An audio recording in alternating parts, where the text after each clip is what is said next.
Welcome back to the second episode of the Loki reviews. This episode is called The Variant because they're hunting the variant of the thing, which, spoilers, ends up being female Loki.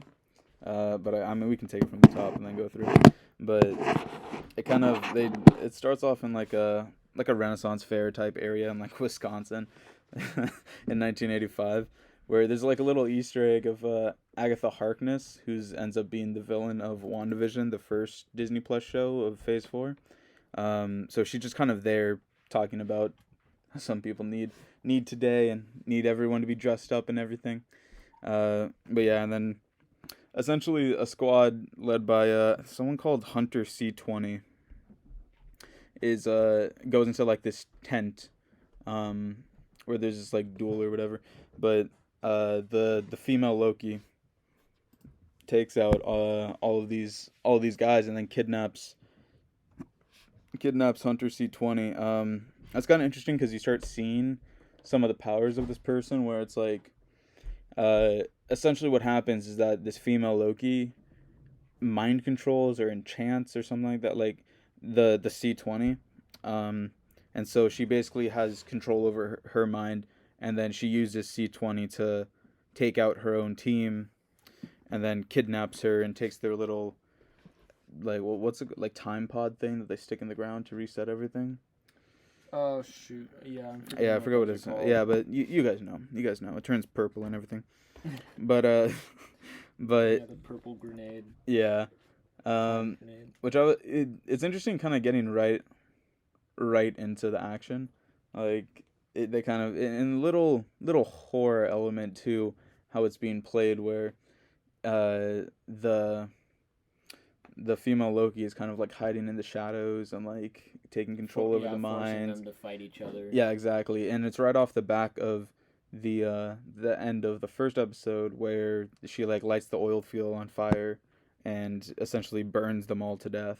Yeah. Which is also very gruesome. Yeah, she seems to enjoy finding clever ways to murder the Time Variance Authority. Yeah, it's almost like that's a trait of the Lokis, where they enjoy inflicting pain.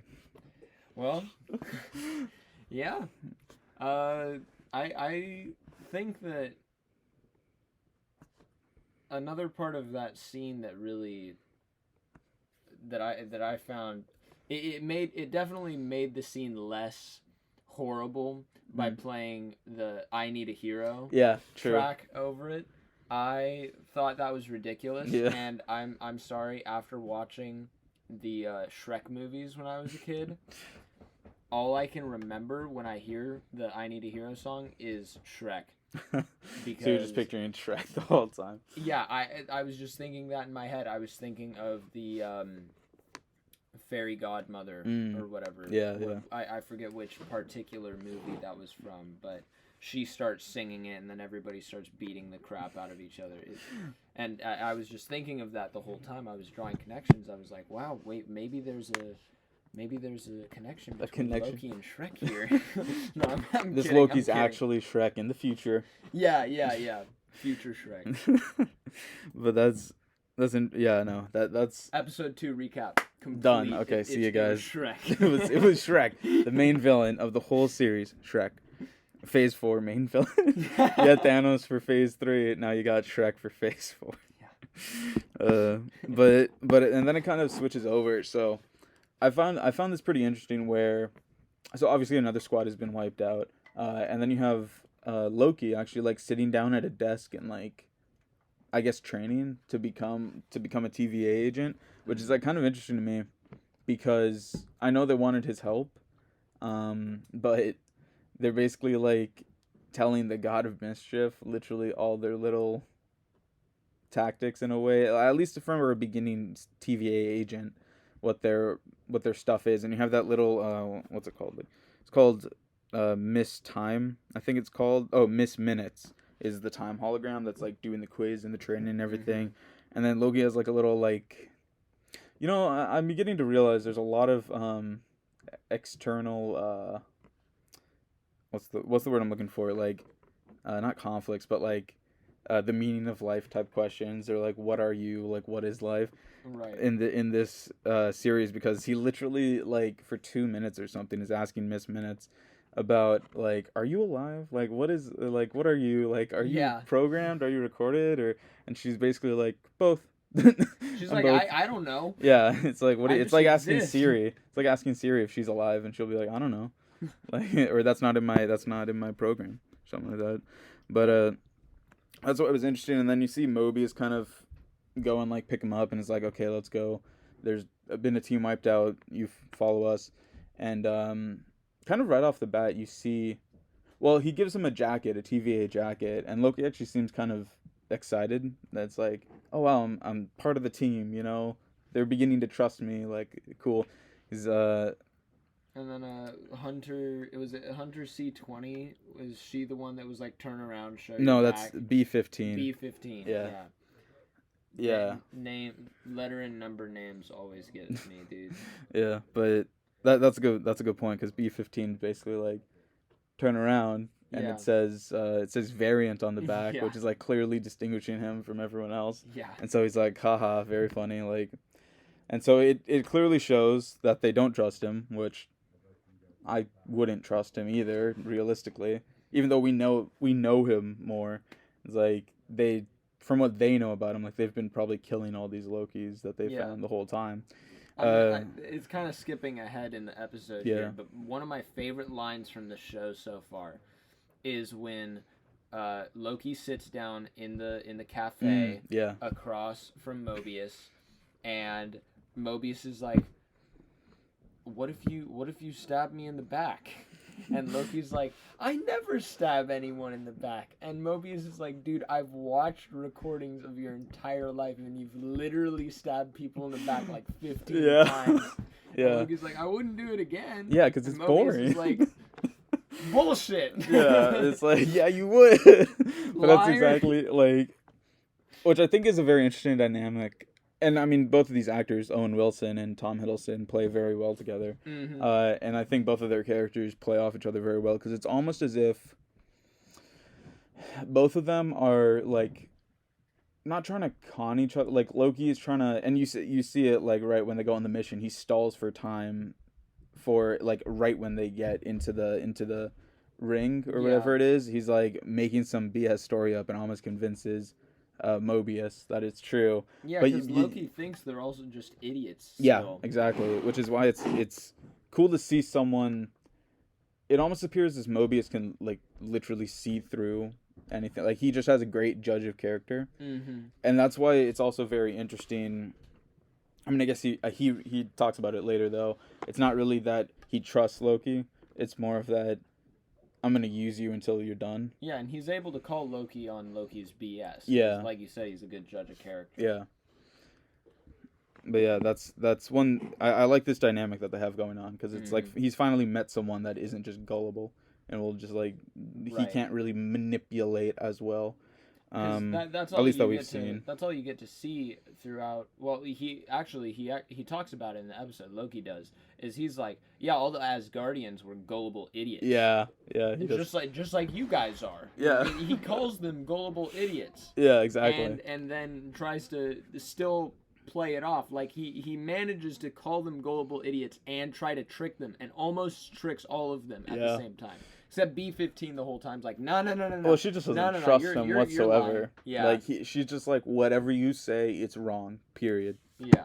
Because I almost, like, I think what this show differs from, I guess it's someone like WandaVision with surrealist elements, but what it differs from, like, traditional Marvel is that he tricked me. Like, I legitimately thought he knew what he was talking about when he was saying that. I don't know if you did, but for me, I was like... It took me a couple seconds. At first, I was like, when he was mentioning it's a trap, the other Loki's waiting outside, I was like, okay, I mean, why would the Loki still be waiting there? True. But I guess they did Portal, fair too. point. Yeah. And they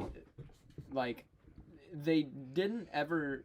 Well, they did show Loki taking C20, but did they show the variant actually teleporting away? They show them walking into the portal, now that I'm thinking back on it. Okay, because, But I remember at the time, I'm like, did they come, like, he's just saying this so confidently. Yeah, because the like, variant could have teleported back Yeah, into it, yeah. technically, and I think, I don't know how the I mean, teleporting yeah, works. I imagine. Yeah, but, yeah, I wasn't really convinced that entire time. I was a bit iffy on it at first, and then I was really iffy on it as soon as he mentioned getting a audience with the lizard folk. With the lizard people that control time. Yeah. Yes, with the time controlling lizard folk. Oh my gosh. But yeah, that's exactly that's a good point. Yeah. It's just what are the time lizards called again? Time lizards? Oh, timekeepers. Yeah, the timekeepers. Yeah. I thought you meant like their species name. I don't know their species name. Timekeepers is such a dumb name. It just sounds like a bunch of people looking at clocks and then that's probably what it is. Shouting out what time it is. Yeah, exactly. It's like, it's 11:59. Hit the deck. Okay. Anyway. But they eventually go back, and Mobius's boss's name, which I searched because I had no idea what it was. It's like Slayer something. It's Renslayer's her last name. I think her first name's Ravonna, so she's Judge Ravonna Renslayer, which I'm like, that's a name right there. Yeah, jeez. Like, but she basically chastises Mobius and being like, you idiot. Like, I can't believe you almost fell for that. Like, just get rid of him. And he's like, just give me another chance. And then if it doesn't work, I'll kill him myself. And so that's when they go on this thing, and he's like, go read the files.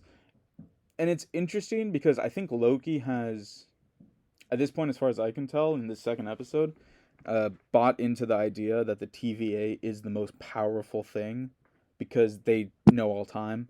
Right. And so I think that's really what, when you see him in the first episode, which we won't talk about too much, but like, he sees all the Infinity Stones, and that guy, I don't know his name, but the guy's like, oh yeah, people use them as paperweights like it's nothing. Mm-hmm. He's like, wow, these guys are really, like, really powerful. Like, yeah, if they just have all these, ridiculously strong if they use Infinity. Yeah, he started believing in it. So yeah, he's definitely. I think that in the episode he's kind of convinced, but at the same time he sees somebody playing the TVA, and that's the variant. Yeah. And he's true. like, there's a version of me that's able to outmaneuver them. Yeah. So and he thinks he's superior to that version. Yeah. So in the end, I still think he thinks that he's the most powerful. Like, I think that's kind of the point, is he's so self-centered. Yeah. That he will never be convinced that he is not the most important, central, pivotal person in the entire universe. Yeah, exactly. He has glorious purpose.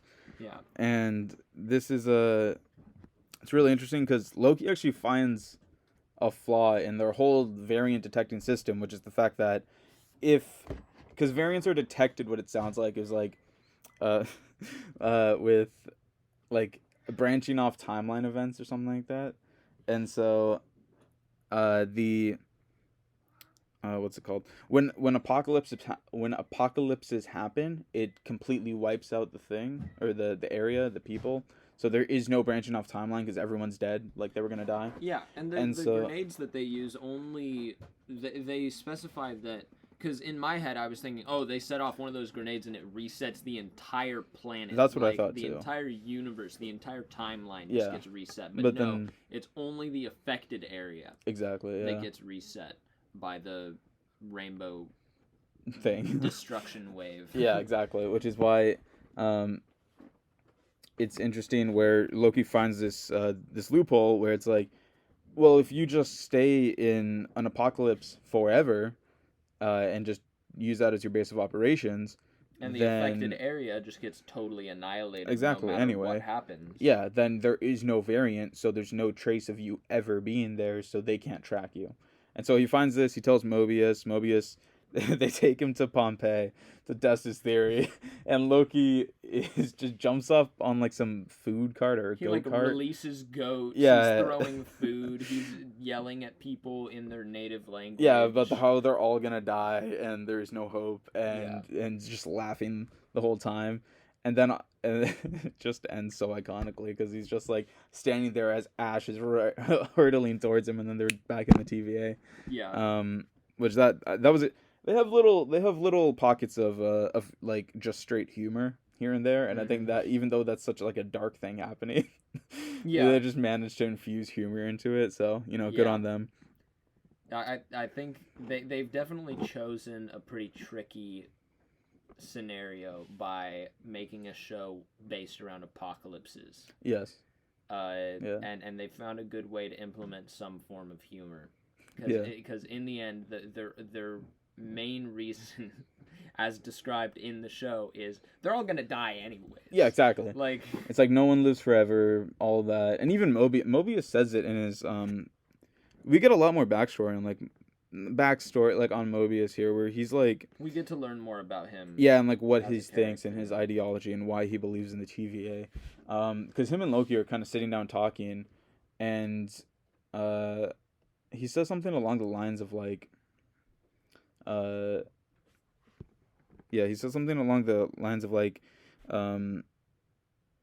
if you believe in something so adamantly, then it is real. And we find out that the TVA and like all the people working in the TVA, at least according to like Mobius and the missed time or whatever, missed minutes, was created by the timekeepers. And so all these people were like burdened with this glorious purpose of serving the timekeepers and the TVA and restoring order to the timeline no matter what, at the cost of their lives. Very religious. Yeah. It's almost cultish because you have lizards. But the time variance cult.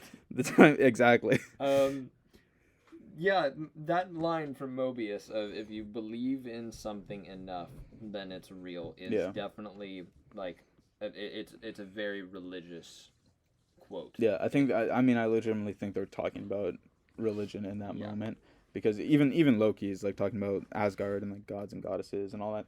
Very philosophical once again. Thank you, Loki, for giving me several existential crises. Yeah, because they basically jumped from humor all the way back to existentialism.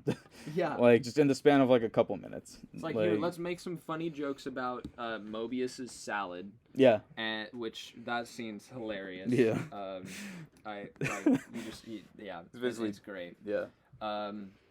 Once again shows how great those two actors are together. Yeah, so seriously. From a scene where Loki ruins Mobius's salad, and it's very depressing and hilarious, and just it's great. To back into existentialism again. Like that. Here's another dose of existentialism.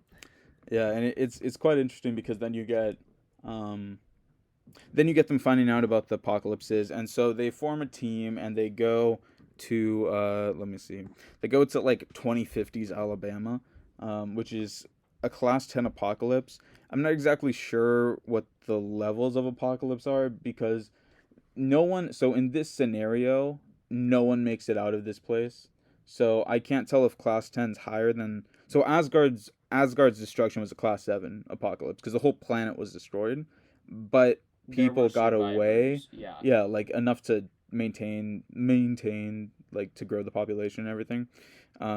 So I can't really tell what the scaling is, but this seemed pretty bad because I think that a bunch of tornadoes. The variant's hiding in all class 10 apocalypses. Probably. Everything's destroyed, nobody makes it out alive, and that way there's... Okay, so class 10 is probably the worst then. Yeah. Class 10's got to be the worst, because they, we won't go into episode 3, but it's, what's it called? Leviticus? Lamenth. Lamentus. Yeah, I just realized. Lamentus. Lamentus.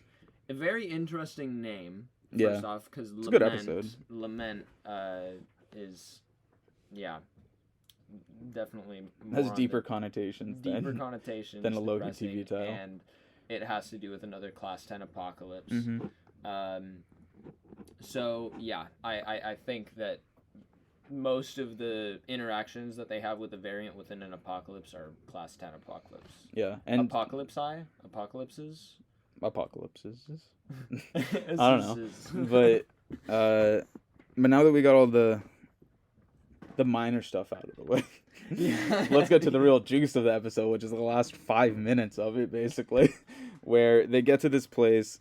They B-15 and Loki go on their own way. Owen Wilson and the other guys go on their way, or Mobius and the other guys go on their way, and go do their thing, and looking for these time pods and the female Loki, and so it's quite interesting because then you see. So essentially, what happens is that the female Loki keeps mind controlling. Yeah, just random people, including B-15. She mind controls to start fighting Loki and talking with him. Which is funny. Somebody who I was watching this episode with, because I watched it twice. I watched it by myself, and then I watched it with my family. I forget who said it, but somebody was like, "Wait, so B-15's the variant?"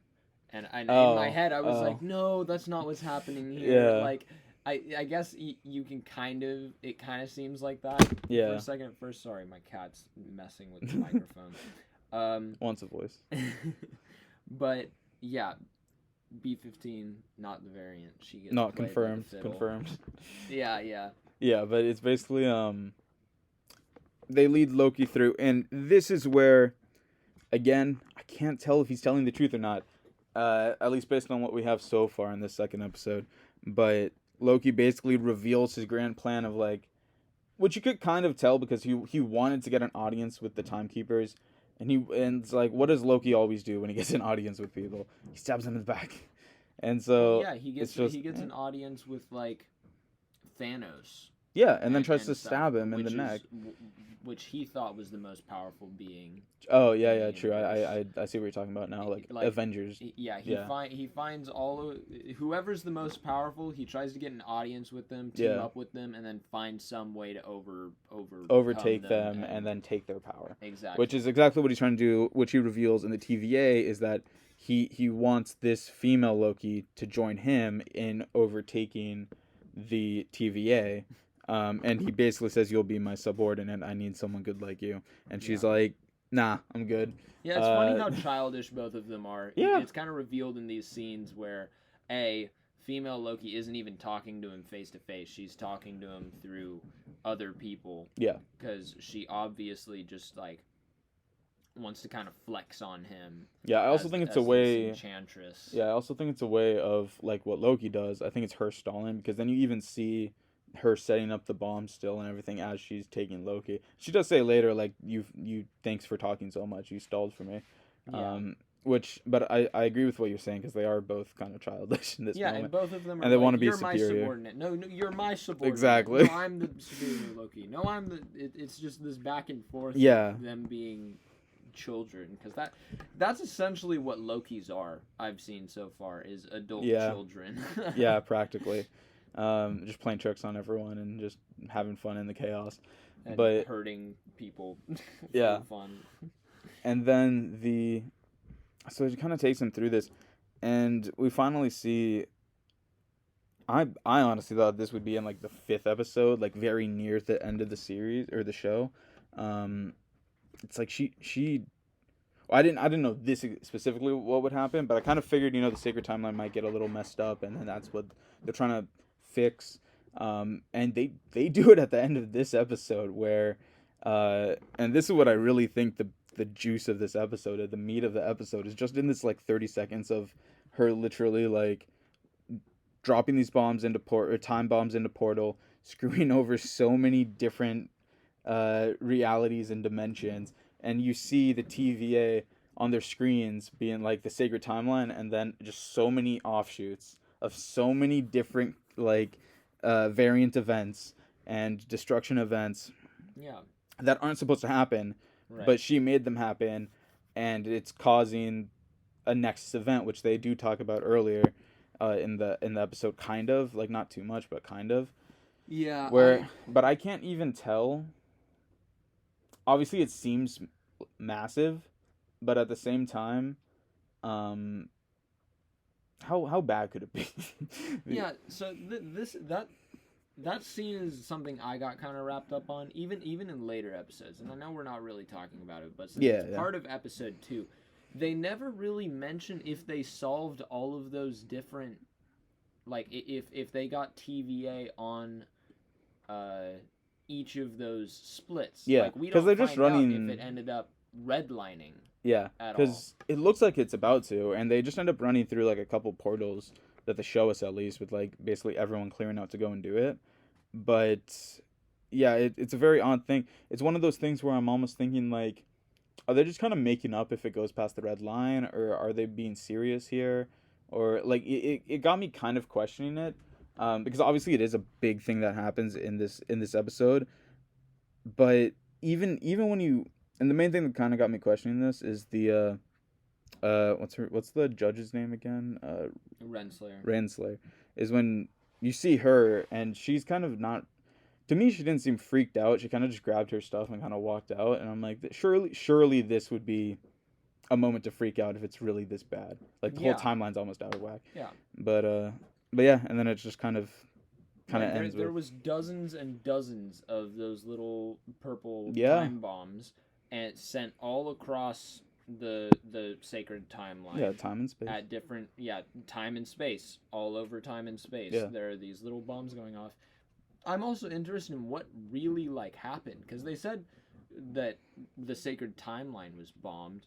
Yeah. But what exactly happened? Did these What does bombs that mean just like too? show up in random spots and then Yeah. detonate and then delete that entire part of the timeline because there was no variance to delete? Yeah, because the Or whole thought. Yeah. did they just like go off and then not do anything because there was no variance for it to delete? Like, Interesting. why did this whole time bomb teleporting through time and space situation cause this? How was it resolved? They barely touch on that, like, because it happens at the end of episode 2, but then in episode 3 it's immediately on to other stuff. Yeah, and well, I mean, we won't talk too much about episode 3, obviously, in this review, but it is basically just like, okay, we switched it, but we're only gonna focus on Loki and the variant story, and whatever happened, and we just won't talk about it. Yeah, basically. Yeah. Because I do agree with you, because these are the devices they use, to reset the timelines. So in my mind, how in the world is it causing variant off branches and everything of the timeline? Even if they're bombing these areas, it's like they do this on a regular basis after they hunt variants and take them back in. Right. So it's like it doesn't make exactly. It doesn't quite make sense to me in this episode, like how this is happening. Right. But exactly. Yeah. But that's basically the whole episode, and it kind of leaves you. For me, it left me stunned and just a ton of questions about what is going to happen now and like where are they taking this story. You know, it'd be funny to make a video, a YouTube video of somebody just being like, here's what happened during the bombing of the sacred timeline, and then they just act out different scenarios where like something totally random's going on. Like it could be a scene from one of the Avengers movies where just one of the bombs goes off and just everyone gets fried by the rainbow diffusion wave. Or like somebody's like in their office and they spill their coffee, and then they just like a bomb shows up and they're like, what? And everything goes like, it would be really funny if somebody made like a comedic different clips. Like what if that ended up becoming a sort of a thing they put Marvel trend, like TikTok funny, videos actually. of people being like, this is what happened to me when the sacred timeline was bombed.